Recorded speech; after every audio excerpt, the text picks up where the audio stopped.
I have a segue. Okay. Into the Neil Gaiman Me Too. Mm-hmm.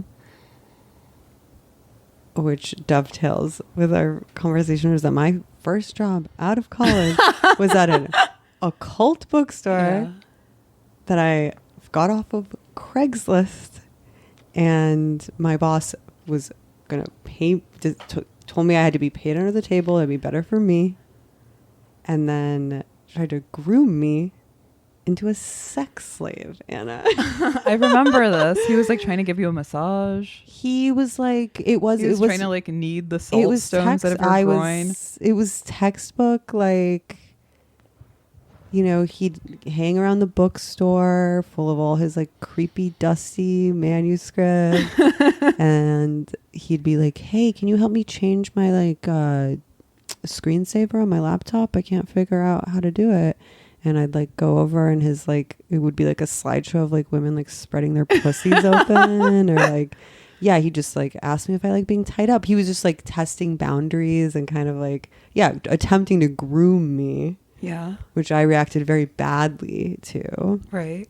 Because he was also giving me lots of Adderall, just making me kind of like aggressive, actually, and like crazy. And then once I started like rebuffing his advances, he became very hostile towards me. Mm-hmm. And then I went on his computer when he wasn't at the store and found all this, like, the kind of email correspondence I would never send an email, like, you know, like the paper trail was insane. Mm-hmm. And I realized I was like the 8th girl he'd hired off of Craigslist, who he tried to like rope into being like a BDSM, signing some BDSM Nosferatu contract, and that he had I found it. Let me see. Yeah, he had a profile on like, I guess it was like Adult Friend Finder, but for like kinky people. And it said, live-in domestic slave girl needed. I'm also interested in meeting new play partners here. Ugh. I have a lot of experience with BDSM and sexual experimentation that goes well beyond what most doms here know about. I'm also very experienced with long live-in love relationships.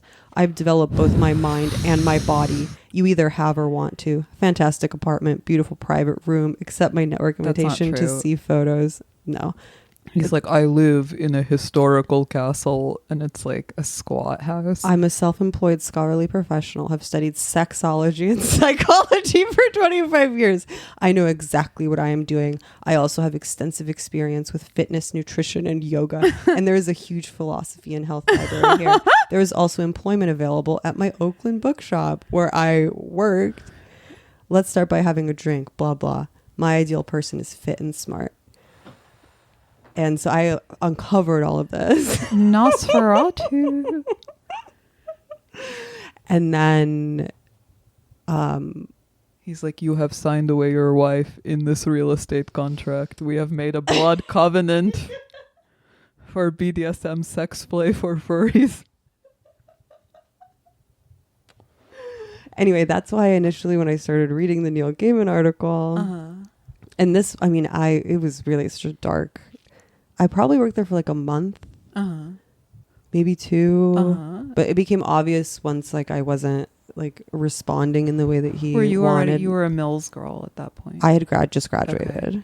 So I was 21. Okay. And yeah, I had gone to a women's college, so I was empowered. I was in therapy. I actually had a therapist. I had like a 27-year-old like social worker I was like talking to once a week, who she was actually great because she was like, no, what's happening to you isn't okay, which I intuited.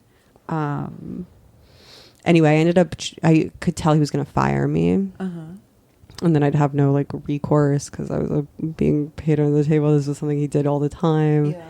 And I changed all the passwords to his like online bookseller accounts, which is where he made most of his money. Damn. So his OPSEC was trash. And then he was also a huge alcoholic. and he did fire me. And then when he found out what I had done in like a retaliatory, really reckless, you know, I didn't really need to do that. He like left me all these threatening voicemails about how I was too young to know what he could do to me. He was like total Nosferatu mode, so like horny. scary, pockmarked. He was really, really scary. And he'd studied sexology extensively. He's but like, anyway, I'm an expert in female psychology. You are no match for me. But I'm an expert in reading men's emails. Yeah. I thought you were going to say reading men's egos. No. Well, that too, but that came later. At that point, I was just like snooping around and getting to the bottom of things. Anyway, I ended up using those voicemails to get a restraining order against him.